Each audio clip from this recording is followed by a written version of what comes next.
بسم اللہ الرحمن الرحیم۔ حضور سید عالم صلی اللہ علیہ وآلہ وسلم کی پہلی زوجہ ام المؤمنین سیدہ خدیجۃ الکبریٰ سلام اللہ علیہا کے وصال کے بعد جس خوش نصیب عورت کو سرکار کی زوجیت میں آنے کا شرف حاصل ہوا وہ ام المؤمنین حضرت سیدہ سودا بنت زمعہ ہیں۔ آپ اظہار و قربانی اور اطاعت و فرما برداری کے وصف میں تمام ازواج سے ممتاز نظر آتی ہیں۔ السابقون الاول کے مبارک زمرے میں آپ کا نام بھی آتا ہے۔ ذیل کے سطور میں آپ کی حیات طیبہ کے مخصوص گوشے پیش کرتے ہیں۔ اس میں گرامی حضرت سودا بنت زمعہ ہے، کنیت ام اسود ہے۔ نسب نامہ کچھ اس طرح ہے: حضرت سودا بنت زمعہ بن قیس بن عبد شمس بن عبد بن نذیر بن مالک بن حل بن عامر بن لوی۔ والدہ محترمہ شموس تھیں، ان کا تعلق بنو نجار سے تھا۔ ابتدائے اسلام ہی میں حضرت سودا بنت زمعہ رضی اللہ تعالی عنہا نے اسلام قبول کیا اور آپ کے شوہر حضرت سکران بھی قدیم الاسلام تھے۔ ابتدائی اسلام میں اسلام کی وجہ سے مسلمانوں کو کفار مکہ بہت زیادہ تکلیفیں دیا کرتے، انہی تشدد کا نشانہ بناتے نبی کریم نے یہ حالات دیکھ کر مسلمانوں کو حبشہ کی طرف ہجرت کی اجازت دے دی۔ پھر بہت سارے مسلمانوں نے حبشہ کی طرف ہجرت کی۔ حضرت سودا بنت زمعہ نے اپنے شوہر کے ساتھ حبشہ کی طرف ہجرت کی۔ اس کے بعد حضرت سودا اپنے شوہر کے ساتھ مکہ واپس آئیں۔ حضرت سکران کی طبیعت خراب ہوئی اور کچھ دنوں کے بعد ان کا انتقال ہو گیا۔ حضرت سودا کے بطن سے حضرت سکران کے ایک بیٹے پیدا ہوئے جن کا نام عبد الرحمن تھا۔ انہوں نے جنگ جلولہ میں شہادت پائی۔ حضرت سکران کے مرض موت سے پہلے حضرت سودا نے ایک خواب دیکھا کہ آپ اپنے بستر پر لیٹی ہیں اور کیا دیکھتی ہیں کہ آسمان پھٹ گیا ہے اور چاند آپ کے اوپر آ گرا۔ یہ خواب دیکھنے کے بعد حضرت سودا اپنے شوہر کے پاس گئیں اور ان سے اس کی خواب کی تعبیر پوچھی۔ حضرت سکران نے فرمایا، اس کی تعبیر یہ ہے کہ عنقریب میں مر جاؤں گا اور تم عرب کے چاند حضرت محمد صلی اللہ علیہ وآلہ وسلم کی نکاح میں آ جاؤ گی۔ اس کے علاوہ مورخین نے حضرت سودا کے خواب کا ایک اور واقعہ بیان کیا ہے کہ ایک مرتبہ حضرت سودا نے دیکھا کہ حضور تشریف لائے تو حضرت سودا کی گردن پر اپنا مبارک ہاتھ رکھا۔ حضرت سودا نے اس خواب کی تعبیر بھی اپنے شوہر سے دریافت کی تو انہوں نے فرمایا، تم نے جو خواب دیکھا ہے اس کی تعبیر یہی ہے کہ میں مر جاؤں گا اور رسول کریم تم سے نکاح کریں گے۔ حضرت سکران کے انتقال کے بعد حضرت سودا بہت زیادہ غمگین ہوئیں اور ان کی جدائی میں بہت رویا کرتی۔ آپ کی سہیلیاں آپ کے پاس آ کر آپ کو تسلی دیتی۔ ادھر نبی کریم صلی اللہ علیہ وآلہ وسلم بھی حضرت سیدہ خدیجہ کے وصال کے بعد بہت غمگین اور پریشان رہتے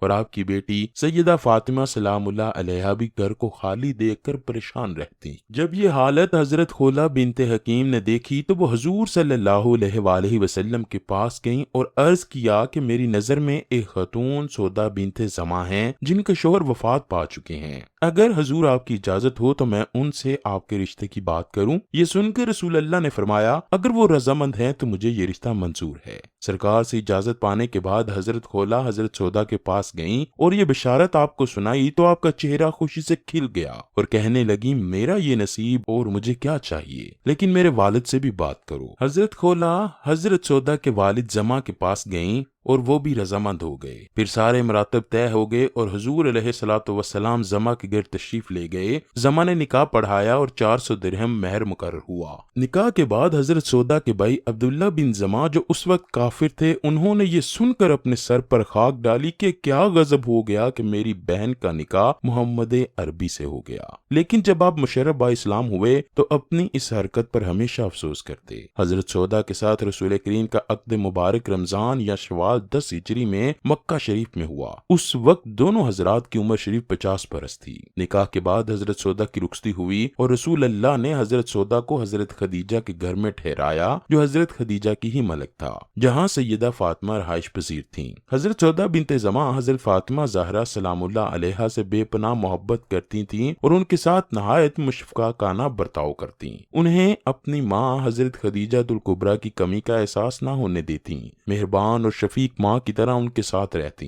رسول کریم صلی اللہ علیہ وآلہ وسلم نے مدینہ ہجرت فرمانے کے کچھ عرصہ بعد حضرت زید بن حارثہ اور حضرت ابو رافع کو 2 اونٹ اور 500 درہم دے کر مکہ روانہ کیا تاکہ یہ حضرات سرکار کے اہل خانہ کو مدینہ لائیں۔ چنانچہ حضرت سودا، حضرت فاطمہ، حضرت ام ایمن اور حضرت اسامہ ان حضرات کے ساتھ مکہ سے مدینہ تشریف لائے اور حضرت حارث بن نعمان کے مہمان ہوئے۔